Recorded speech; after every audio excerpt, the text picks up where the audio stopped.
Chicas, ¿cómo están? Eh, Vamos a empezar ya con los que estamos. Igual la idea no es extendernos mucho en esta clase.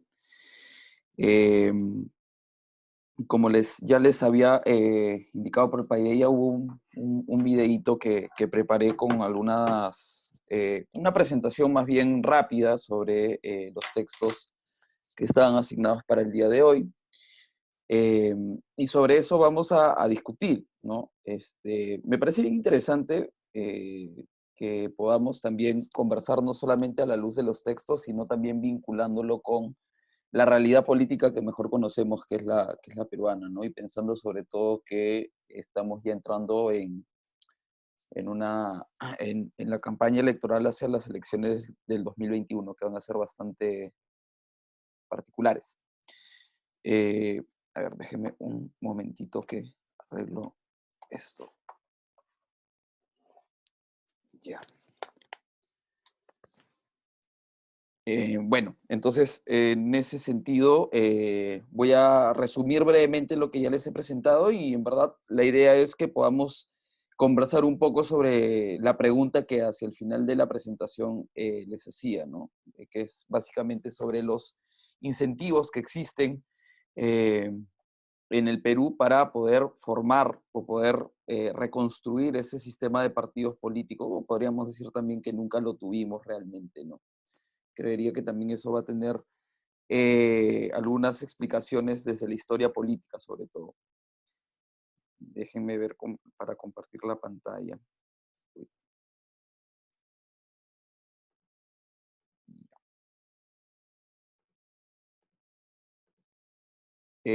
Bueno, antes de empezar, quiero decirles que la idea es que no nos extendamos tanto tiempo en la clase para poder dejar abierto el espacio para poder conversar con cada uno de ustedes o los grupos que forman sobre el trabajo. Si es que hubiera alguna duda o algún comentario o algún avance que quieran comentar, igual de todas maneras queda el espacio antes de finalizar la sesión. Pero bueno, a ver. Como estaba indicado en el sílabo, lo que nos toca ver hoy, y como ya les había indicado en el video, son los estudios de caso. Lo interesante acá es que ya habíamos estado viendo la semana pasada la comparación de pocos casos y habíamos estado un poco viendo cómo es que se desarrolla una investigación entre dos casos particularmente, ¿no? Con los textos de la semana pasada pudimos aprender no solamente sobre el Perú, sino también sobre Chile y sobre Colombia y sobre México, sobre distintos temas, muy distintos entre sí creería, pero bien interesantes a partir de lo que me pude dar cuenta de la discusión que se formó la clase pasada. En este caso, vamos a ver los estudios de caso, que en esencia son compuestos por análisis en política comparada, que no comparan un caso con otro, sino van a comparar lo que dice un caso, ¿no? Lo que podemos hallar sobre un caso en relación a la teoría o en relación a la literatura que se haya formado, se haya construido previamente. Creo que estos dos textos que están asignados para esta semana replican de una manera bastante sincera esto que les comento, ¿no? Por un lado está el texto de Martín Tanaka, que es un clásico de la ciencia política, probablemente uno de los textos más representativos de lo que ahora podemos denominar ciencia política en el Perú. Eh, Básicamente es un libro que se hizo, se gestó a partir de la tesis doctoral que hizo el profesor. Y tenemos el otro texto de Eduardo Dargent y Paula Muñoz sobre la desinstitucionalización del sistema de partidos en Colombia, ¿no? Entonces, eso es lo que vamos a aprender ahora. Lo que vamos a ver es básicamente, digamos, el estudio de un fenómeno bastante similar, aunque temporalmente un poco distante, pero bastante similar en sí, en dos casos muy particulares. Y estos análisis van a estar sobre todo concentrados en la comparación con textos que retratan el tema, o retratan el tema en otras experiencias, en otras latitudes o en otros casos. En esta diapositiva lo que traté de hacer es tratar de ordenar un poco lo que ambos textos buscan explicar para poder tener un orden, ¿no? Y ahí básicamente lo que ambos textos se preguntan es bastante similar, ¿no? Por el lado de Perú nos preguntamos sobre el colapso del sistema de partidos y por el lado de Colombia nos vamos a hablar sobre la desinstitucionalización del sistema de partidos. Creería que en esencia son dos cuestiones, dos variables dependientes muy similares, pero creería que también al mismo tiempo se diferencian en su intensidad, ¿no? Ahí les pregunto, ¿cuál podría sonar mucho más grave? No sé si alguien quisiera ahí eh, decir cuál sería en todo caso el resultado más grave, ¿no? Entre Perú y Colombia. Sí, Alesia, dale. Creo que en términos conceptuales, al menos a mí me suena que cuando hablamos de colapso, hablamos de que en realidad todo el sistema se cae, por hacerlo todo el sistema de partidos en general. O sea, dejan de como, o sea, existen, pero de hecho no hay ningún tipo de estabilidad en el tiempo, o son como partidos que cambian de acuerdo a cada elección, o bueno, como podemos ver en nuestra realidad, ¿no? Y en cambio, desinstitucionalización me suena más a que todavía existen, o sea, existen estos partidos, de hecho, como me parece que en Colombia era el Partido Conservador, el Partido Liberal, pero que ya no tienen como que tanta importancia, por así decirlo, como antes la tenían, y más bien se abren a que hayan nuevos partidos. Me parece que hay como una descentralización en ese sentido. O sea, creo que al menos como que yo lo entiendo un poco de esa manera, aunque no sé si la diferencia sea muy como que, o sea, no sé si sea muy profunda, de acuerdo a los conceptos, no sé. Sí, no, no te preocupes, Alesia. Ahí creo que más o menos ese es digamos, el concepto que se tiene en política comparada sobre el caso peruano y en general sobre otros casos, ¿no? Cuando hablamos de colapso del sistema de partidos, en particular en este momento, en esta clase, estamos haciendo referencia a un sentido común bastante difundido, digamos, no solamente a nivel académico, sino también incluso de opinión pública. Y también podríamos pensar en redes sociales, ¿no? Eh, el colapso del sistema de partidos, sí, pues suena más potente y suena más grave incluso que una desinstitucionalización, ¿no? Una desinstitucionalización suena cuando se desordena, por ejemplo, ¿no? Yo lo pienso un poco como cuando, no sé, por ejemplo, en el colegio, en el nido, ordenan a los alumnos o a los estudiantes en una fila y siempre va a suceder que por ahí se desordena la fila y tiene que venir, digamos, el profesor o la profesora a poder ordenar un poco. Yo veo un poco en ese sentido la desinstitucionalización, ¿no? Se desordena, existe, digamos, la pérdida de cierta estabilidad, de cierta continuidad, pero en general no se pierde, digamos, cierta forma, ¿no? Y en el caso colombiano, si bien es cierto, el Partido Liberal y Conservador se desordenan un poco, pierden vigencia, no desaparecen del todo, ¿no? Y claro, cuando hablamos de colapso del sistema de partidos, hablamos de la desaparición casi completa de estos partidos, ¿no? Pensemos en el APRA en los 90. O sea, el APRA en los 90 básicamente se desestructura, ¿no? Incluso el APRA, recuerdo haberlo leído y recuerdo que en algún momento algún militante me lo contaba, ¿no? Que en los 90 el APRA prefería postular a través de listas independientes. O sea, seguían siendo apristas, seguían por ahí que mencionando el discurso aprista, pero a través de listas independientes, ¿no? Pensemos que el PPC no va a cumplir ya más de 30 años sin mandar un candidato propio a una elección general. Justo leía eso esta semana por la oficialización de la alianza electoral que ha formado con Alianza para el Progreso. Bueno, Acción Popular en los 90 básicamente desaparece y es recién hace unos años que un poco se recupera en términos electorales, ¿no? Y de la izquierda, bueno, ya mucho sabemos sobre la izquierda en general, ¿no? Creo que Carlos ahí lo expresa de una manera bastante gráfica. Pero es eso, ¿no? Y claro, en el colapso podríamos hacer la analogía que los niños simplemente en la excursión, en el paseo, en el recreo, en donde sea, se desperdigaron, se desordenaron y se perdió por completo esa mirada, ¿no? Yo lo que un poco hacía en la anterior diapositiva era eso, ¿no? Miren la cantidad de, no sé, de logos que podríamos vincular hacia el fujimorismo en distintos momentos, digamos, de la historia reciente en Perú, ¿no? Cambio 90, nueva mayoría, vamos vecino, incluso en una elección se hizo una alianza electoral fujimorista entre Cambio 90, Nueva Mayoría y Vamos Vecino, ¿no?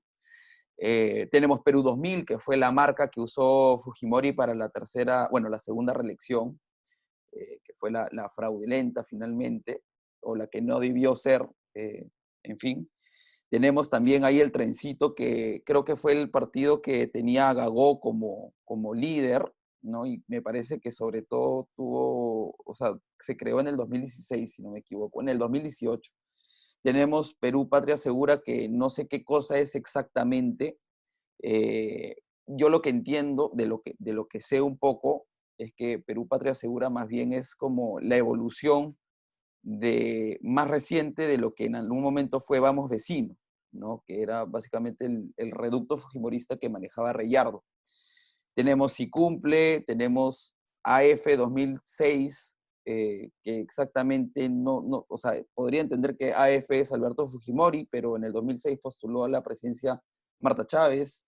Bueno, tenemos la K de Fuerza Popular ahora, ¿no? Entonces, podemos pensar que en general hay una gran diversidad de partidos políticos en Perú o de cascarones o de organizaciones, ¿no? Y que más o menos van evolucionando, van cambiando, van, siguen cambiando, ¿no? Y claro, en el caso colombiano seguimos teniendo al liberal y al conservador, pero también tenemos al centro y tenemos al Cambio Radical y otras organizaciones, ¿no? También estaría el Polo Alternativo Democrático, que es como el partido de una izquierda más tradicional, podríamos decir también al Partido Verde, creo que también hay en Colombia, y bueno, entre otros, ¿no? Pero eso, en concreto, lo que se van a preguntar ambos textos son por qué es que la estructura de los partidos políticos, digamos, en competencia por la participación y representación, se desestructura. En algún caso va a ser más dramático que en otro, ¿no? Y ahí básicamente residen las variables independientes, ¿no? En el caso colombiano más bien parece ser producto de las reformas institucionales, ¿no? Desde una perspectiva bastante institucionalista, y pensemos en la descentralización y en las reformas electorales. Y en el caso peruano, lo que va a señalar Martín Tanaka es que los actores, las malas decisiones de los actores, en un contexto que ya de por sí tenía todas las de generar daño hacia la gobernabilidad y la representación política en el Perú, eh, lograron o permitieron este colapso. A mí me parece interesante pensar que probablemente si los actores políticos hubiesen actuado de una forma más responsable, probablemente no hubiese colapsado necesariamente el sistema de partidos. Y ahí cuando pienso en responsable, creo que la principal responsabilidad estuvo en el apoyo desmedido y creo que sin culpa incluso, que le daba el gobierno aprista a Fujimori con tal que no gane Vargas Llosa en esa elección, que es como la puerta de Narnia hacia el Perú que ahora conocemos, ¿no? Pero bueno, es eso. No sé si hasta este punto hay alguna pregunta o algún comentario adicional que alguien quisiera señalar sobre un poco lo que estos dos textos proponen. Bueno, voy a continuar para poder llegar un poco a ese debate final.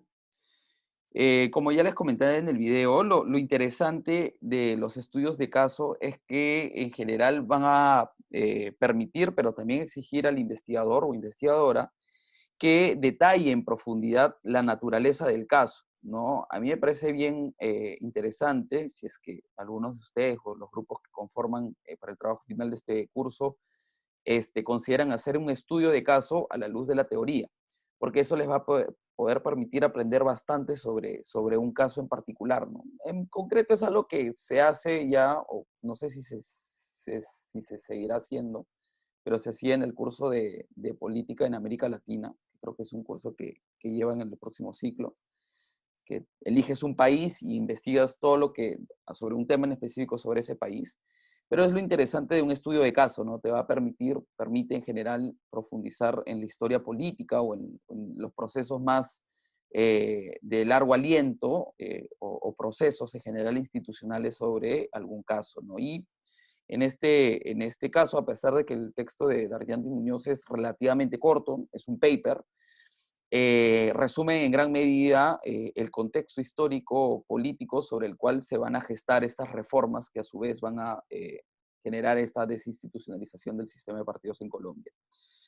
Eso me parece bien importante de poder señalar, ¿no? Y quienes estén interesados en la historia política en general, es una aproximación bien interesante que tomar en cuenta.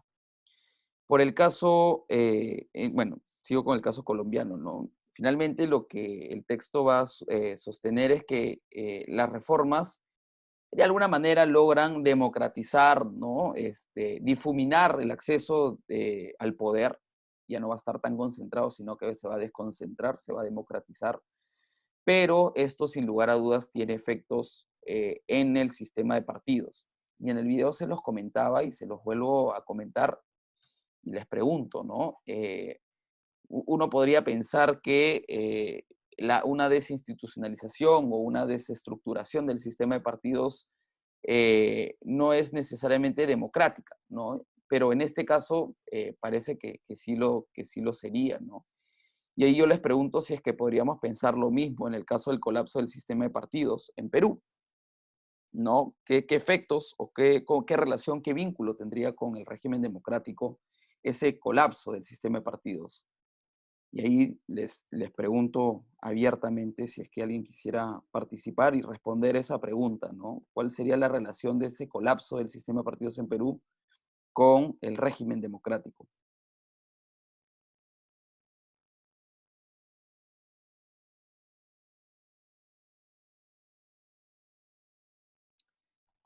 ¿Puedes repetir, por favor? Se me cortó un poco. Sí, Álvaro, no te preocupes.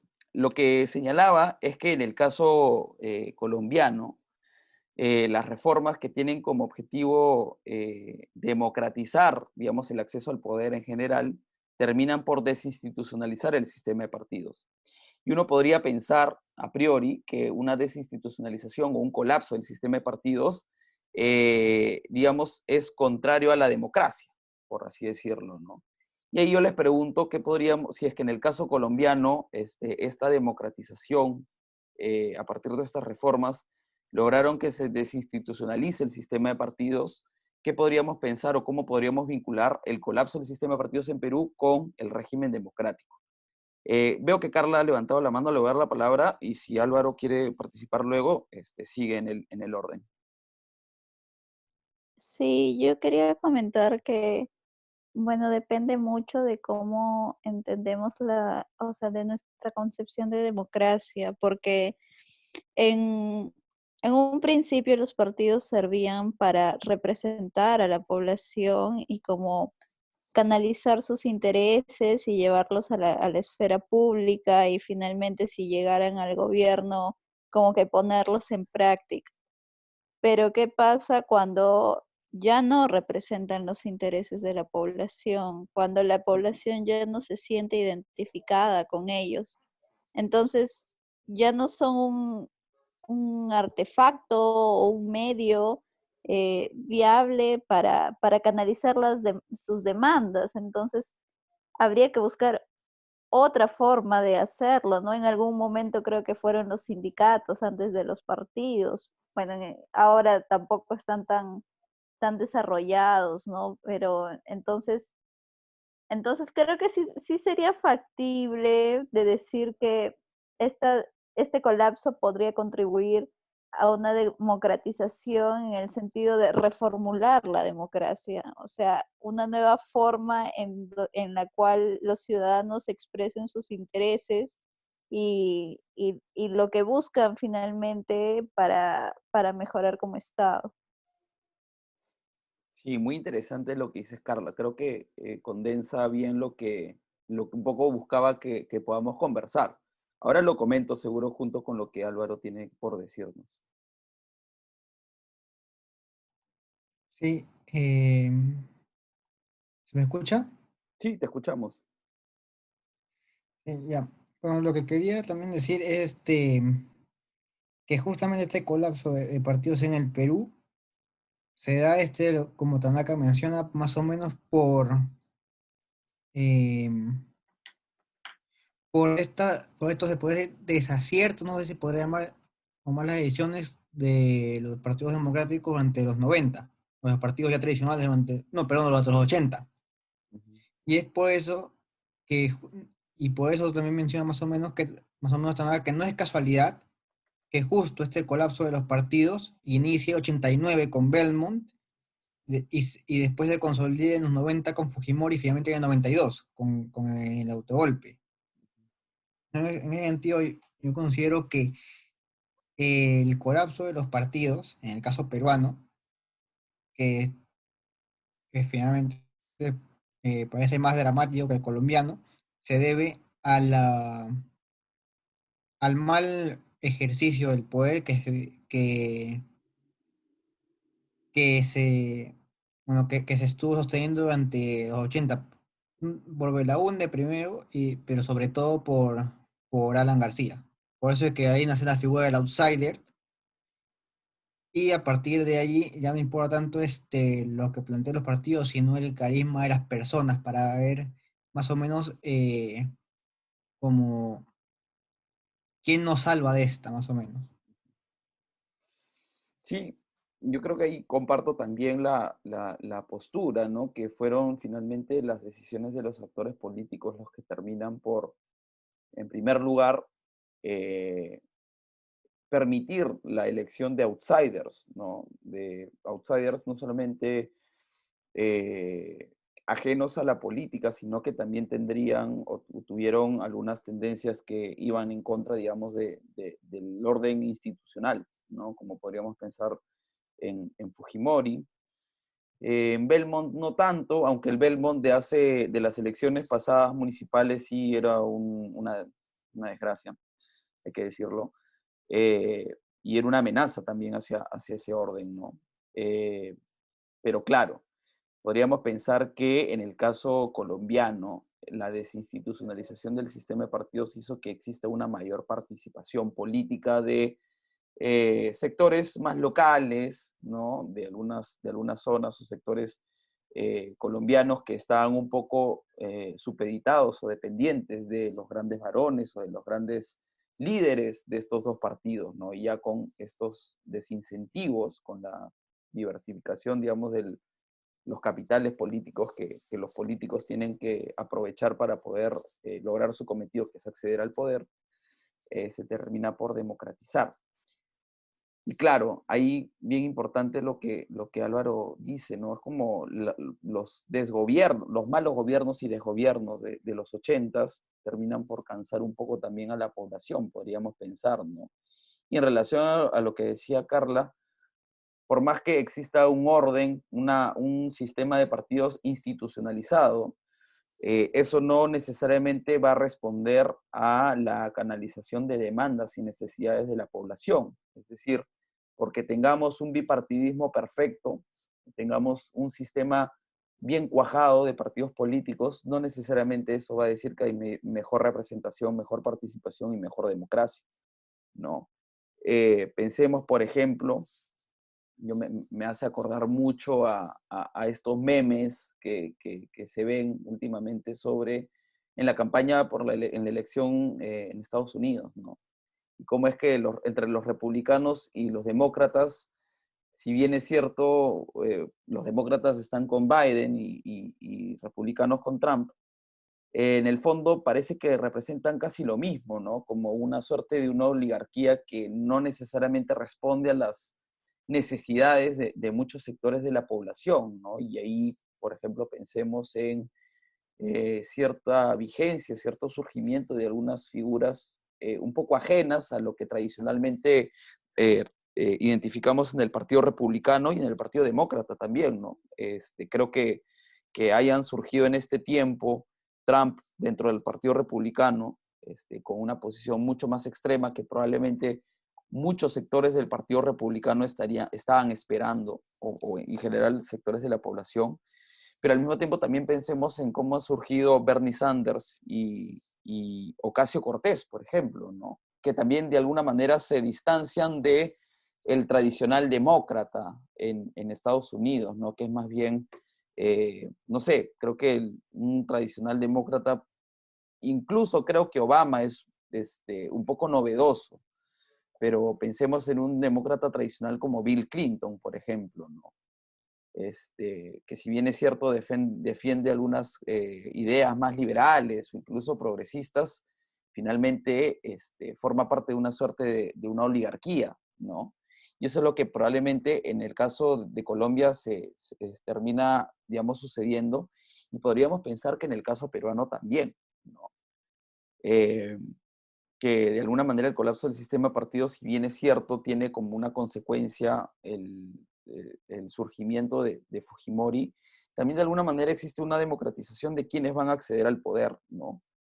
Eh, una de las razones por las cuales Vargas Llosa pierde, se dice, es que su campaña era muy blanca, muy limeña y muy desconectada del país, ¿no? Y creería que, si bien es cierto, en los años que han seguido, hemos seguido viendo ese tipo de cosas, creo que no volveríamos a ver algo tan marcadamente desconectado probablemente del país como lo fue Vargas Llosa, ¿no? Sí, eso principalmente. Voy a continuar con el caso peruano. Acá también creería que es más que todo materia del libro, que si lo pueden leer en algún momento sería bastante interesante, sobre la profundización del contexto histórico sobre el cual se sucede este colapso de partidos, ¿no? Y ahí el libro, Espejismos de la Democracia, va a detallar en gran medida cómo era la competencia política en el Perú, el sistema de partidos en el Perú durante los 80s. Y ahí precisamente se condensa en este concepto que emplea Martín Tanaka, que es el pluralismo extremo y polarizado, ¿no? Que de alguna manera lo que hizo fue condicionar ya a los actores para que tomen estas decisiones o estos desaciertos que Álvaro, por ejemplo, estaba mencionando, ¿no? Uno de esos desaciertos, por ejemplo, es que el APRA, en esta enemistad histórica que tenía con Vargas Llosa, pero sobre todo con el PPC, y lo que representaba en ese entonces Movimiento en Libertad y Acción Popular, básicamente se puso del lado de Fujimori, ¿no? Es bien notoria ese apoyo que le daba a Fujimori el gobierno aprista en sus últimos días en 1989, con tal de evitar eso, que gane Vargas Llosa, ¿no? Y probablemente uno podría pensar que, si bien es cierto, son enemigos, pudieron haber mantenido ese apoyo en aras del mantenimiento institucional o de la estructura del sistema de partidos, pero no fue ese el caso, ¿no? Pensemos también en la izquierda, cómo es que la izquierda en el 89 se divide en dos candidaturas, que fueron la de Barrantes y la de Henry Piz, ¿no? Y probablemente una izquierda unida, aunque paradójicamente la izquierda unida se separó, hubiese podido de alguna manera ponerle mejor frente o disputarle votos a Fujimori, que seguro se están disputando en sectores más populares, ¿no? Eso, en principio, ¿no? Y ahí están estos detalles muy interesantes que nos permiten entender con mayor precisión cuál era el contexto sobre el cual los actores tomaron estas decisiones. Un poco la idea es que los actores no están totalmente obligados a poder a actuar como actuaron, o no estaban totalmente obligados, pero sin duda alguna el contexto en el que estaban los llevaron a tomar estas decisiones, ¿no? Y en verdad, digamos, la competencia política en los 80s era muy descarnada, muy confrontacional. Eran cuatro partidos que dominaban, pero vean ustedes, por ejemplo, las discusiones en el Parlamento en ese entonces. Bueno, creería que en general la confrontación así pura y dura sigue siendo una regla, y pensemos en las últimas escenas que nos han dado nuestros representantes en el Congreso, sobre todo en el anterior periodo, pero sería un ejercicio interesante también que puedan ver cómo eran las discusiones en el Congreso en los 80s y cuáles eran más o menos los motivos por los cuales se disputaban, digamos, las ideas, ¿no? Y eso les puede dar también alguna idea sobre estas cuestiones que señala Tuesta y que toma Tanaka, ¿no? Sobre el pluralismo extremo y polarizado, ¿no? Era una polarización extrema, en la cual entre todos básicamente se atacaban y había muy poco margen para la constitución de bloques de oposición, ¿no? Bloque de oposición posible, lógico, en ese entonces hubiese sido el APRA más de izquierda contra Acción Popular y el PPC. Pero lo digo porque el APRA en los 80 se comportó bastante influenciado por el velasquismo de los 70. Pero eso era imposible porque la izquierda y el APRA eran bastante enemigos, ¿no? Y teniendo en cuenta estos aspectos, pero ahora ya más que todo pensando en la actualidad, pensando en el Perú que tenemos luego de la caída del régimen fujimorista, el Perú que tenemos hace 20 años, existen incentivos en el Perú para institucionalizar, primero para formar y luego para institucionalizar partidos políticos. Y ahí es importante decir esto, ¿no? Cuando se regresa a la democracia, en la primera elección luego del regreso a la democracia, pensemos quiénes quedaron en los 3 primeros puestos, ¿no? Y fueron Toledo, Alan García y Lourdes Flores, ¿no? Y claro, Alan García iba con el APRA, un partido tradicional, y Lourdes Flores iba con el PPC, ¿no? Pero en alianza con Solidaridad Nacional. Y luego de eso también Acción Popular tuvo una importante votación, ¿no? Considerando que había gobernado en este gobierno de transición luego de la renuncia por fax de Fujimori. Entonces, en ese momento hubo como una suerte de énfasis o de efervescencia pensando que los partidos tradicionales iban a volver en el Perú, ¿no? Pero les pregunto, y además de esta pregunta que ya les proponía, los partidos tradicionales, ¿en qué, digamos, estos 4 partidos que dominaban en los 80s, en qué estado se encuentran hoy en día? Y si es que a partir de eso podemos pensar en qué incentivos existen en general para poder institucionalizar a los partidos políticos. Yo les traía esta cita de este texto de Levitsky Zabaleta sobre lo que señalaba, lo que señala Barba Caballero, ¿no? Sobre si es que el idiota de su amigo Rafael Rey pudo formar un partido, porque él no podría haberlo hecho, incluso lo hizo e incluso logró elegirse, ¿no? Luego de su salida del APRA. Entonces, con cuestiones tan, no sé, incluso graciosas o cómicas, ¿cómo podríamos pensar en general si es que existen incentivos o no para formar partidos políticos? Y acá en los incentivos pensemos en qué capitales se pueden aprovechar para poder formar partidos. Capitales, pensémoslo como ideas, como propuestas, como necesidades, como demandas, pero también pensemos en qué capitales existen para poder formar partidos. Es decir, existen recursos económicos, existe la necesidad de tener un partido político para poder tener acceso a recursos económicos. En general, pensemos en ese tipo de incentivos. No sé si alguien quisiera ahí dar su opinión o su participación para poder ir completando esta parte. Si no, le voy a dar la palabra abiertamente a ver a quien pueda participar. A ver, le doy la palabra a Carlos y luego le doy la palabra a Álvaro. Sí, Carlos, dale. Es decir, para la parte de crear, creo que hay muchos incentivos para crear partidos. Y creo que el incentivo más grande no es uno institucional, sino un histórico. Históricamente todos vieron a Fujimori ganar. O sea, ese hecho les va a probar mil y unas veces que cualquiera podría ganar. O sea, me parece que es lo mismo que dice Barba Caballero aquí. Si ese sujeto podía crear el suyo y ganar, ¿por qué yo no? Dado que la mayoría de ellos no conocía a Fujimori en ese momento. Ahora, para institucionalizarlos, ahí creo que hay incentivos, pero que no son tan fuertes como la resistencia institucional a ello.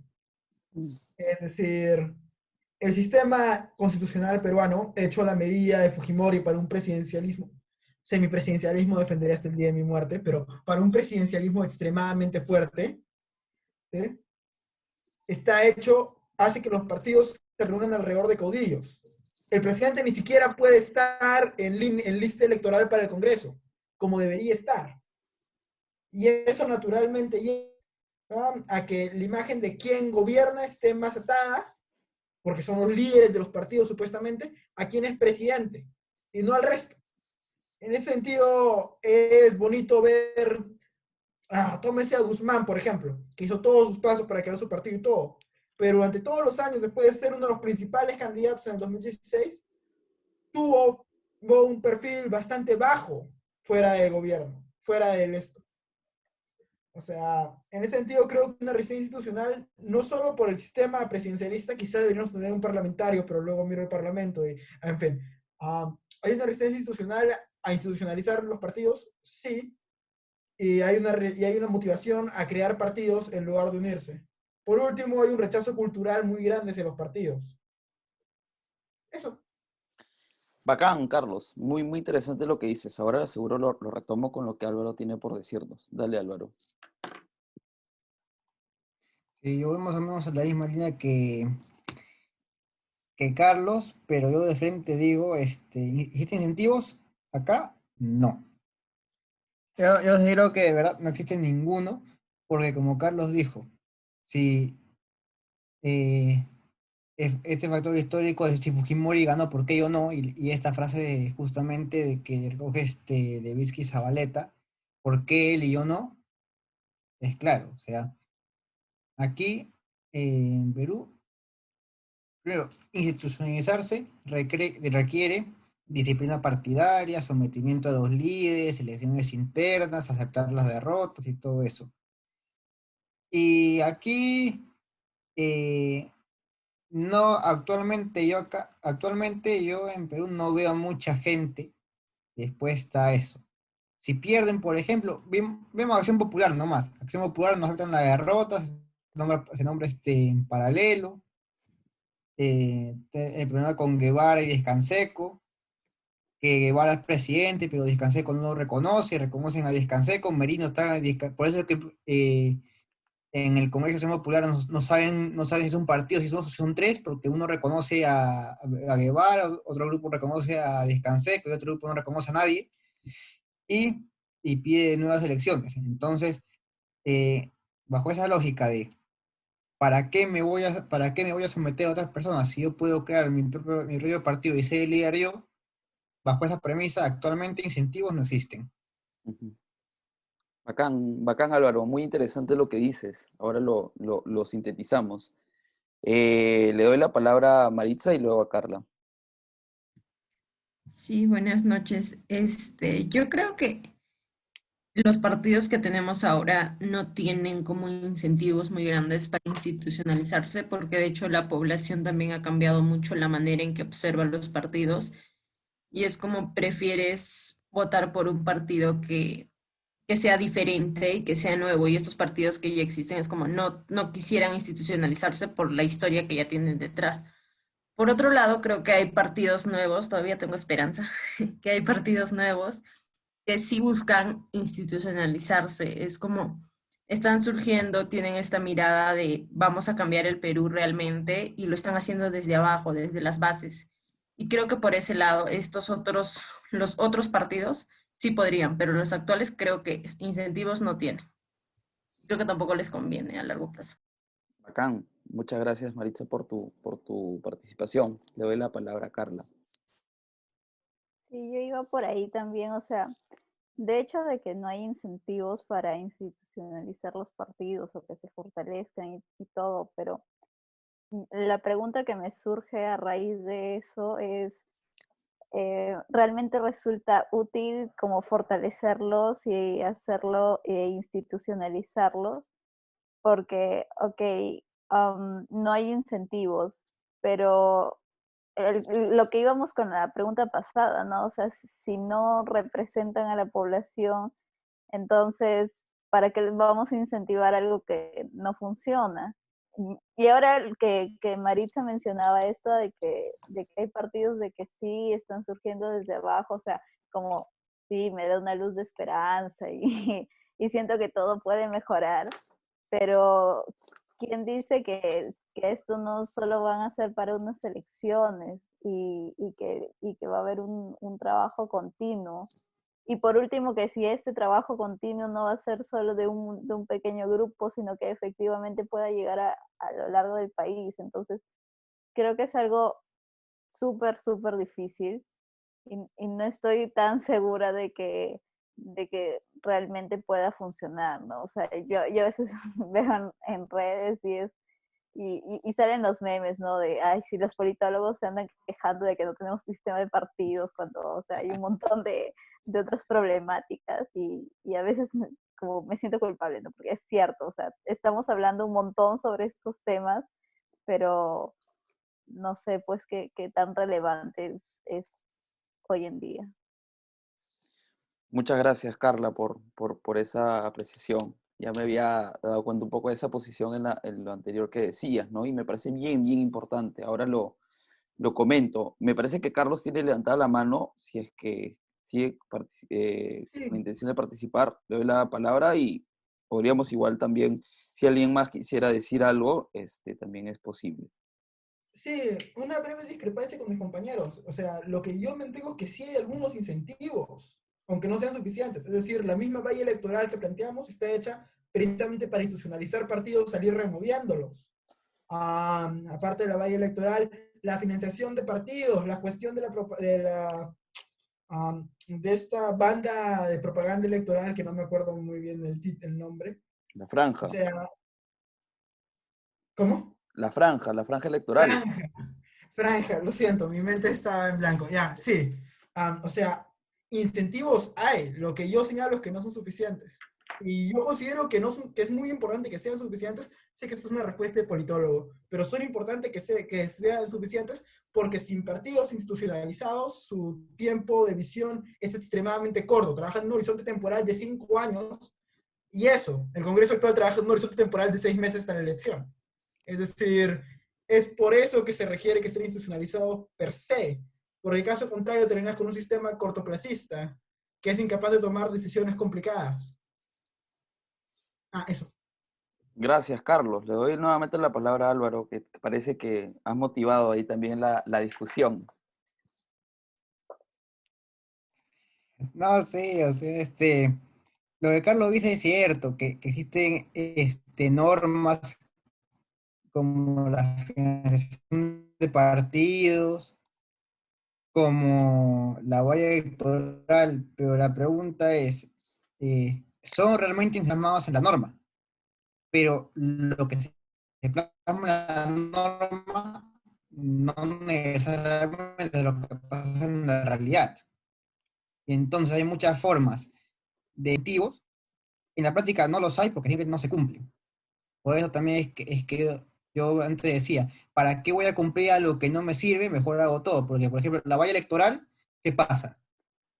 Nada, prácticamente nada. Se inscriben, pierden, se vuelven a inscribir con otro partido, incentivos. Vamos a ver qué tal lo de la financiación, porque eso es nueva, pero con los anteriores, que era la valla o el 5% para que tengan el 5% que supuestamente el partido cumple porque en el Congreso se fragmenta. Sí, ahora seguro también lo retomo, Álvaro, con lo que dices. Hay una pregunta que hace Maritza muy, muy interesante, muy importante, que es ¿qué estamos entendiendo como institucionalización? ¿De qué tipo de institucionalización?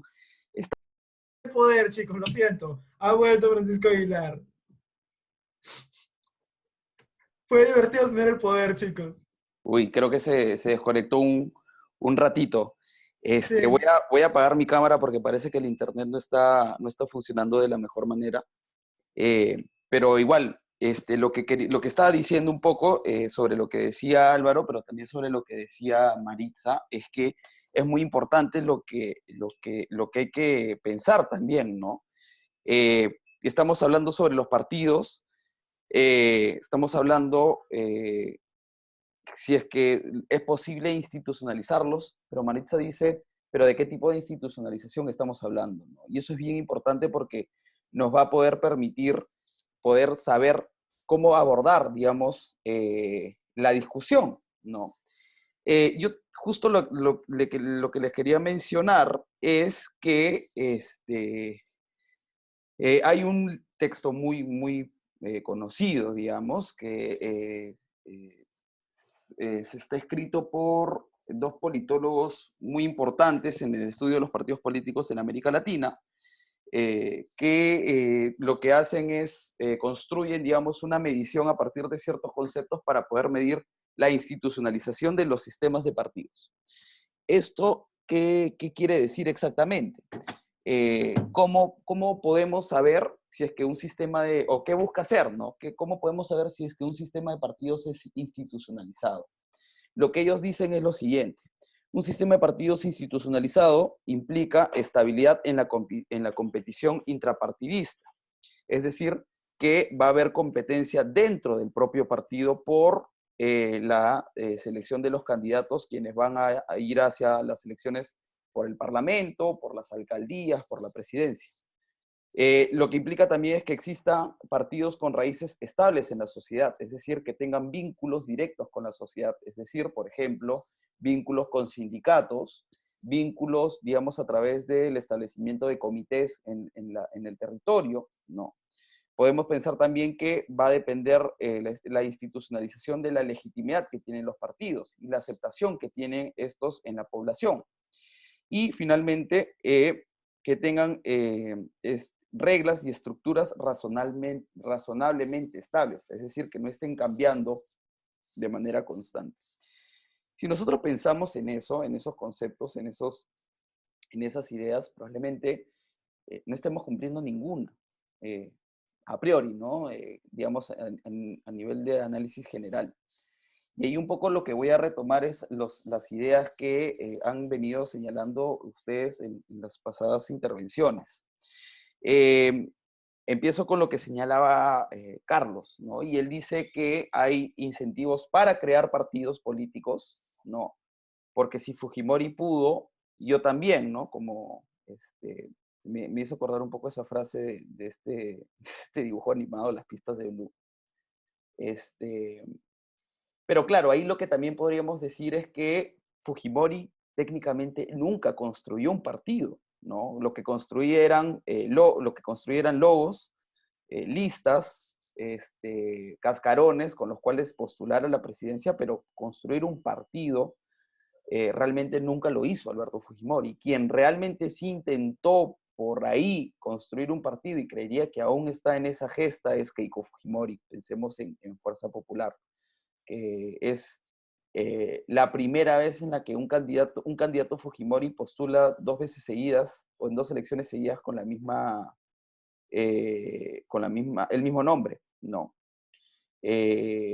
Bueno, no técnicamente Keiko Fujimori ha postulado con Fuerza Popular 2 veces a la presidencia, pero sí se mantuvo, por ejemplo, Fuerza Popular desde el 2014, las elecciones municipales, la del 2016, la del 2018 y las de este año, ¿no? Entonces ya por fin tiene ciertas elecciones en las cuales se mantiene el nombre. Carlos decía ahí que existen esos incentivos para crear los partidos, pero que al mismo tiempo también existen desincentivos institucionales, ¿no? Y por ejemplo está el presidencialismo que nos gobierna, por así decirlo, ¿no? Y la dependencia que tenemos de los caudillos. Y ahí, por ejemplo, me pongo a pensar que no solamente es a nivel del presidencialismo, específicamente de la elección presidencial, sino también de los congresistas. Acuérdense que el sistema para elegir congresistas es el preferencial. No elegimos listas cerradas, sino elegimos candidatos particulares de acuerdo a su numerito, ¿no? Sí, tal cual, semipresidencialismo. Estoy tratando de hacerlo un poco más digerible, pero de acuerdo contigo, Carlos. Entonces, ahí también estamos dependiendo de mini caudillos, por así decirlo, ¿no? Y estos caudillos que van a lograr ser elegidos serán los que más recursos moverán los que van a tener menos incentivos por construir, digamos, bases de apoyo concretas sobre algunas demandas, sobre las características de algún sector o de alguna intención programática o política pública interesante, sino más bien van a depender de qué tanta plata pueden movilizar, ¿no? Recuerdo haber leído en algún momento que más o menos para poder postular al Congreso necesitas entre 50.000 y 80.000 dólares que tienes que de alguna manera pagar para poder postular. Y un margen similar para poder hacer la campaña y poder llegar a los votantes, ¿no? Dependerá también el precio según el departamento, ¿no? Será lo mismo gastar en Ancash que gastar, por ejemplo, en Moquegua, por poner un ejemplo, ¿no? Pero en general es eso, ¿no? Como que las reglas están hechas para que la competición política dependa de caudillos o de líderes o de simplemente personas que tienen dinero y no necesariamente sobre la base de estructuras, de bases de apoyo que respondan a las demandas de la población, ¿no? Había pensemos y en esta división alrededor de los caudillos, y hablaban también ustedes sobre Acción Popular y esta locura que existe entre Guevara y entre Vitocho y entre Díaz Canseco y entre Alfredo Barnechea, y ahora también podríamos decir que en la bancada en el Congreso hay también un tema con Merino. Entonces no hay ninguna claridad sobre exactamente cuál es esa estabilidad en el partido, ¿no? Pensemos también, por ejemplo, en la posible inscripción de Pedro Cateriano como candidato presidencial de Todos por el Perú, que Todos por el Perú postuló a Julio Guzmán en el 2016, ¿no? Y luego Julio Guzmán se fue y formó el Partido Morado, pero ¿qué pasa con Todos por el Perú? Tiene dos personeros legales, o tiene dos facciones, y la facción que tiene la personería legal está con Pedro Cateriano, y la otra facción que tiene la personería legal más bien alternativa está con Sillonis. Y entonces, por reglas, más bien pareciera que el que podría postular es Cateriano. Pero ¿qué tanto responde a las bases de Todos por el Perú? ¿Qué es Todos por el Perú? No tenemos ni idea, ¿no? Yo voy a retomar también algo que señalaba Carla, que me parece bien importante, ¿no? Y que va a responder bastante a las críticas que nos hacen a los politólogos, ¿no? Básicamente creo que la premisa es, hay miles de cosas que están pasando a nivel político y nosotros nos seguimos preocupando de que si existen partidos o no existen partidos o sobre el sistema de partidos, ¿no? Y si bien es importante ver otros temas, algo que decía Carlos que es bien interesante es que los partidos de alguna manera son esa institución que le van a imprimir o brindar cierta estabilidad al juego político, ¿no? Este Congreso, el que está hoy en día en funciones, es lo más cortoplacista que hemos visto, ¿no?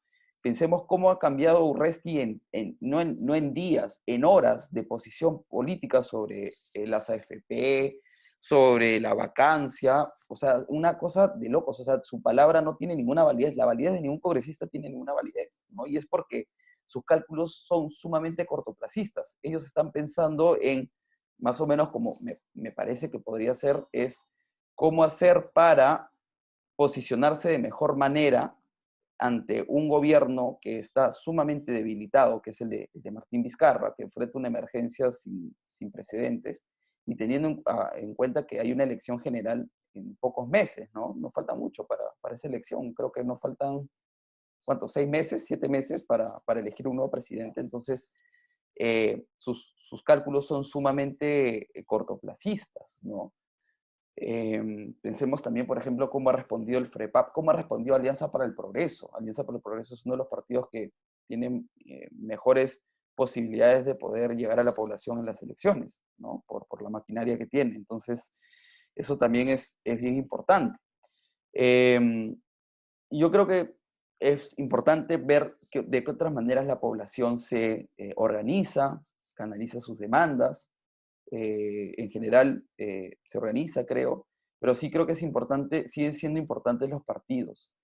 Creo que el tema es no si es que son importantes los partidos o no, sino qué tipos de partidos queremos o qué tipos de partidos son importantes, ¿no? Probablemente volver al tipo de partidos como teníamos en los 80 con fuertes bases sindicales o en la sociedad civil, como lo era el APRA, la izquierda, e incluso el PPC y Acción Popular, será bastante difícil de volver a replicar. Pero existen otras formas en las cuales seguro se van a poder ir aprovechando, o los partidos creería que deberían poder vincularse con la población, ¿no? Es bien interesante, por ejemplo, el FREPAP en ese sentido, ¿no?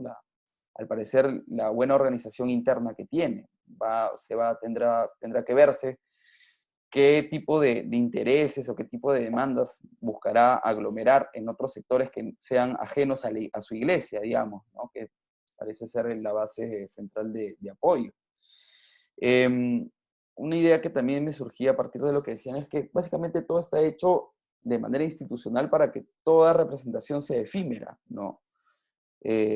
Pero eso en general, ¿no? Estos posibles incentivos para poder hacer más estables los partidos, que son lo de la franja y lo del financiamiento, son muy recientes y aún no tienen, digamos, vigencia textual, por así decirlo, para poder decir que están incentivando no a los partidos, ¿no?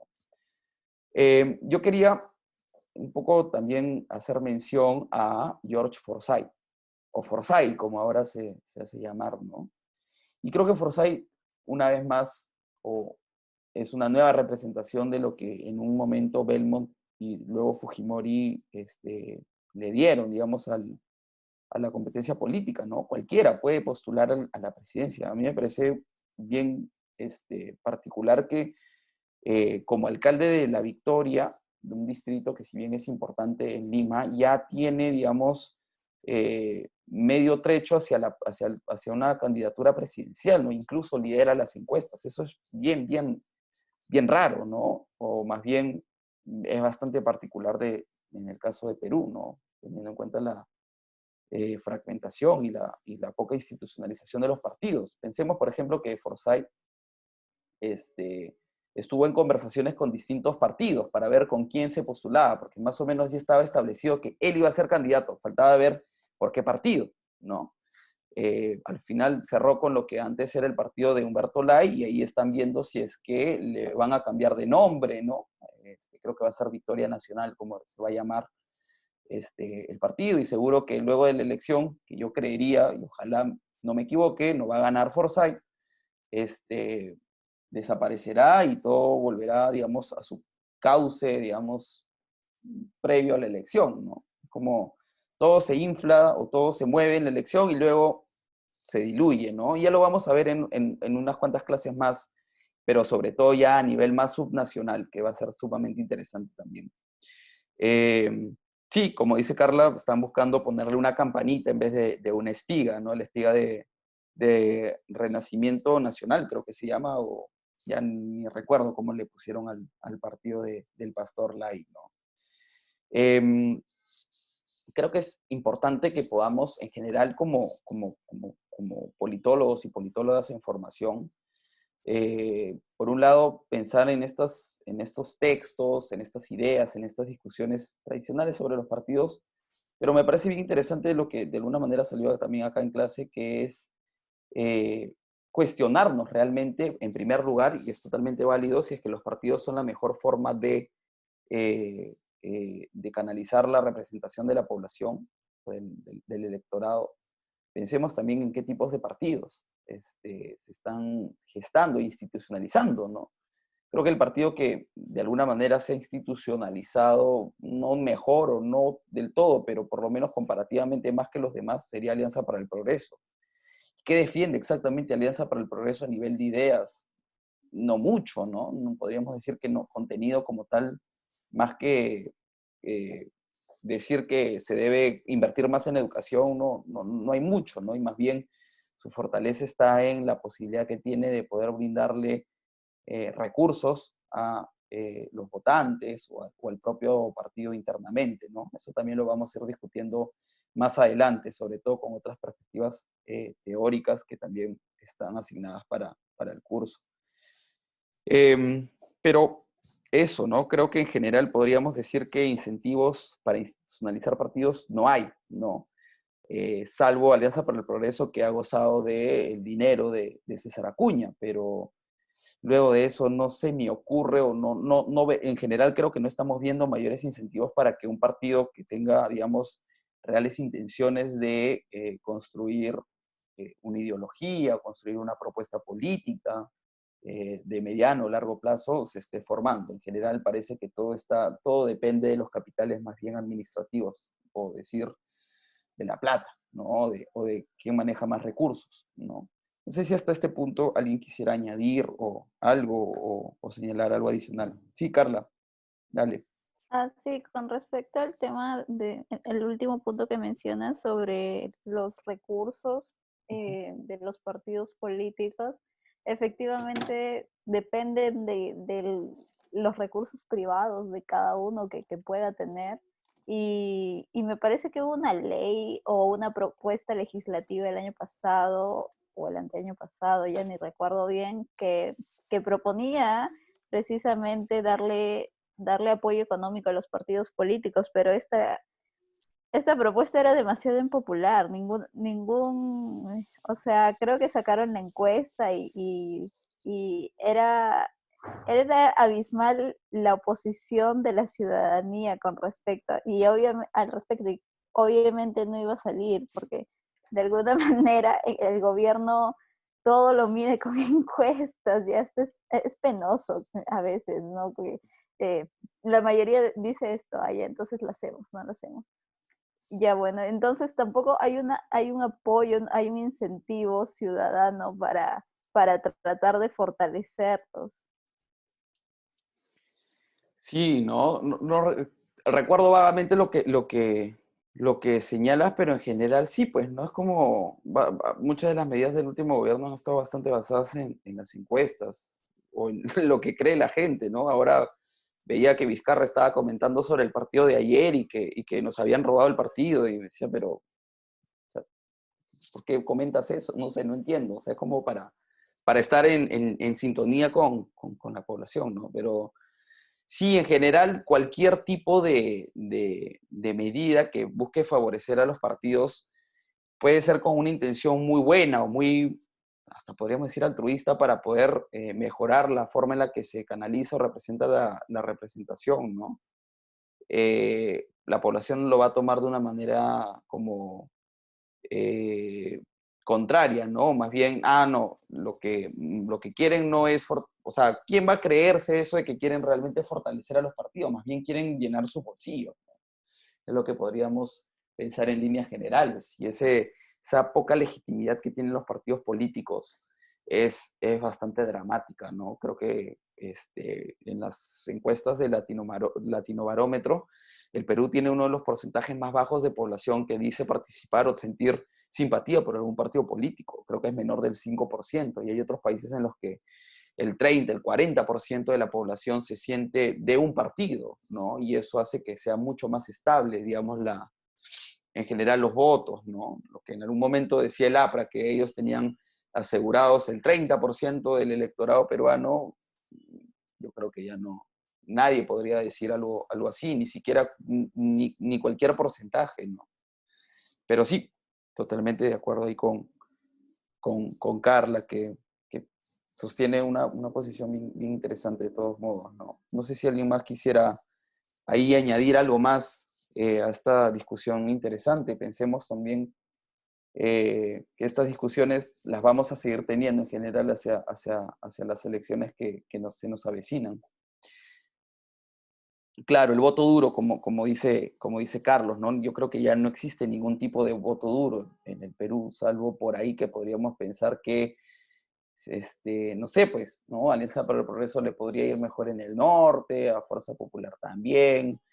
Eh, Generalmente el sur vota por propuestas más de izquierda, o que buscan cambiar, digamos, el status quo centralista, ¿no? Pero en general, como voto duro, así, digamos, como se entiende conceptualmente, creo que no hay nadie que pueda tener algo de ese estilo, ¿no?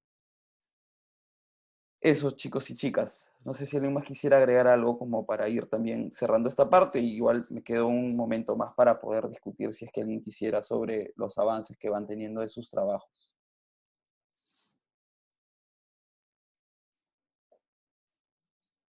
Otra cosa así chiquito con respecto al voto duro que se me ha venido a la mente. Ujú. Bueno, perdón si se hace un poco más largo esto, pero No te preocupes, eh, dale. lo que había pensado es que el voto duro tampoco es como un voto duro por ideología, ¿no? Es un voto duro efectivamente por personajes, Ujú. porque ya hay un voto duro de APP, pero por qué vota la gente de APP? Pues por Acuña, es un voto duro a Acuña. Fujimorismo, bueno, ya es la idea de Fujimori, ¿no? Es un voto duro no por, ni siquiera por Keiko, es un voto duro por Fujimori. Entonces, ya esta idea del voto duro como que se ha ido perdiendo en temas de convicciones, en temas de ideas, en ese sentido de que yo efectivamente me identifico con lo que propone sino es simplemente una personificación. Sí, es verdad, en general creo que podríamos pensar eso, ¿no? Que incluso los votos duros que podríamos, o digamos la continuidad de ciertos votos en ciertas zonas, ¿no? Están bastante, dependen bastante de ciertas figuras, de ciertos caudillos. Pero creería que incluso también eso es, digamos, ahora podríamos pensar eso, pero pensemos también que en algún momento no era necesariamente así, ¿no? Pensemos, por ejemplo, en el sólido norte aprista, ¿no? Que básicamente la premisa de ese sólido norte es que quien sea el candidato, si es que es aprista, el aprista vota por él, ¿no? Hay una anécdota bien, bien interesante, que la leí en una tesis, ¿no? Que cuando el APRA pierde la alcaldía de Trujillo en el 2006, cuando le gana a Acuña, le gana al candidato aprista, hay una anécdota que dice, no recuerdo qué congresista era en ese entonces, que viajó a Trujillo, ¿no? Creo que era Luis Alba Castro, viajó a Trujillo y fue a ver al candidato del APRA para esa elección. Y ve al candidato del APRA, no sé, en el local partidario, diseñando el plan de gobierno. O sea, no, más bien cómo iba a gestionar la municipalidad. Y el congresista le dice, oye, pero ¿por qué estás diseñando tu plan si es que todavía ni siquiera es la elección, todavía no ganas, ¿no? Y el candidato aprista decía, no, pero es que el APRA siempre gana, o sea, no hay manera que perdamos. Y perdió con Roche, perdió como por 25 puntos. Entonces, en general, eso históricamente sucedió, pero creo que ya no. Yo con Alianza por el Progreso tengo mis dudas. No creo que sea solamente Acuña, sino en general lo que representa Acuña también, ¿no? Y cómo es que eso también se puede vincular con otros candidatos, ¿no? Pero podríamos seguir discutiendo ese tema, ¿no? Pero creo que sí, en general, estamos bastante mediados por caudillos, ¿no? Acuérdense de ese texto que mencionaba uno de los primeros textos que leíamos en el ciclo, ¿no? Creo que era de Murakami,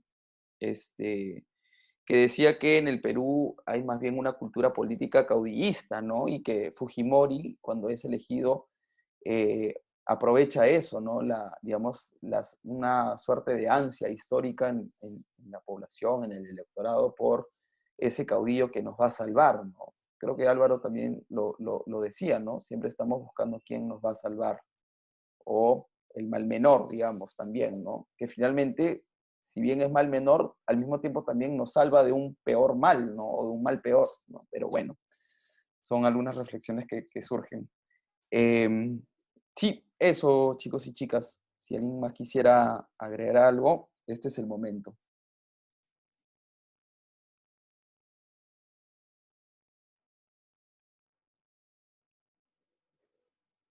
Bueno, entonces, ¿les parece si lo vamos dejando hasta este momento?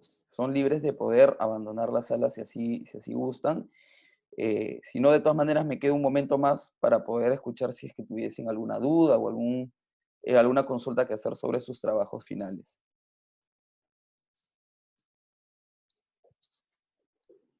Gracias, Francisco. Gracias a ustedes. Gracias, profesor. Un Francisco. placer. Chao, chao. Gracias. Gracias, Chao, Francisco. gracias. Luego. Chao, gracias a ustedes.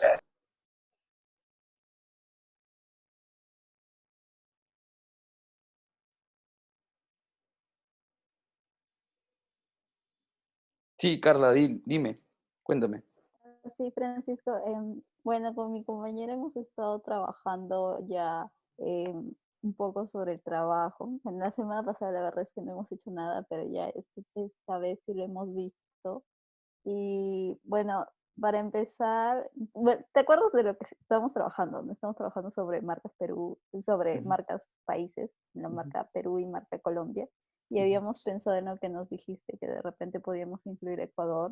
Ahí y bueno, lo incluimos porque efectivamente vimos que si bien había una diferencia entre Colombia y Perú, diferencia entre Colombia, Perú y Ecuador era muchísimo más grande porque o sea, Ecuador está súper, súper abajo. Entonces ya ese es un primer punto que hemos añadido al trabajo. Lo otro es bueno, nos dijiste que trabajemos hasta el 2018 y lo hemos hecho, solamente que también hemos considerado un periodo anterior, ah, perdón, No te preocupes. ya, bueno, también, también hemos considerado un periodo anterior, tipo desde el 2004, porque como queríamos ver ese desarrollo antes, durante y después, Ujú. pero tampoco estábamos tan seguros, así que eso también te queríamos preguntar.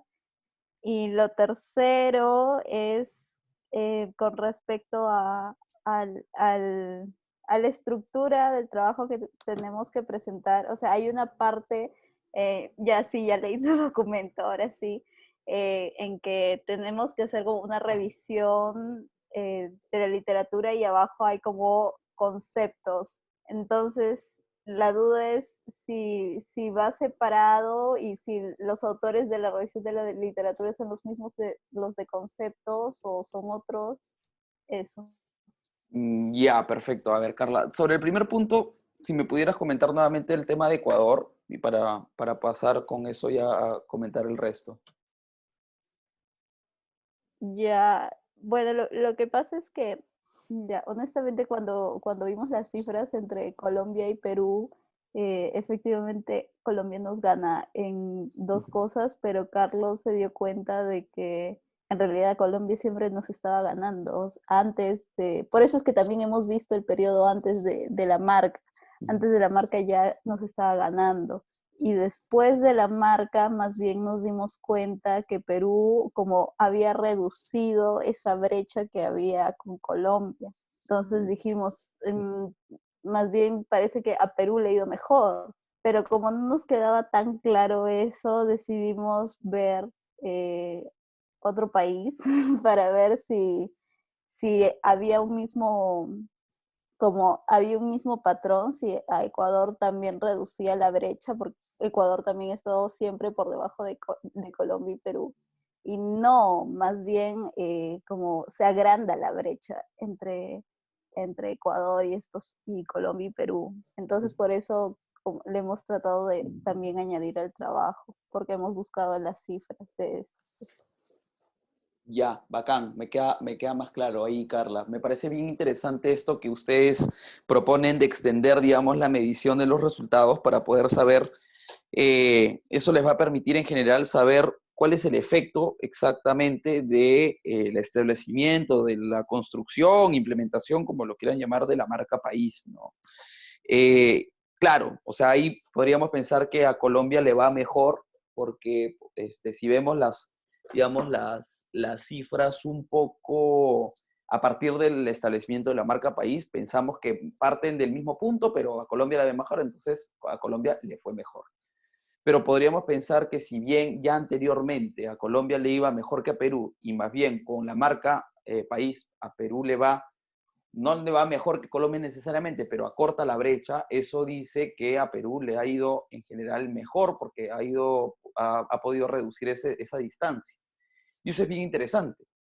Creo que ahí lo que ustedes están descubriendo un poco es cómo es que a partir de la información que se tiene o que se puede ir recabando, Más bien lo que uno podría pensar con una mirada de información, más bien no es del todo cierto cuando vemos todo el panorama, ¿no? Creo que ese ejercicio es bien interesante.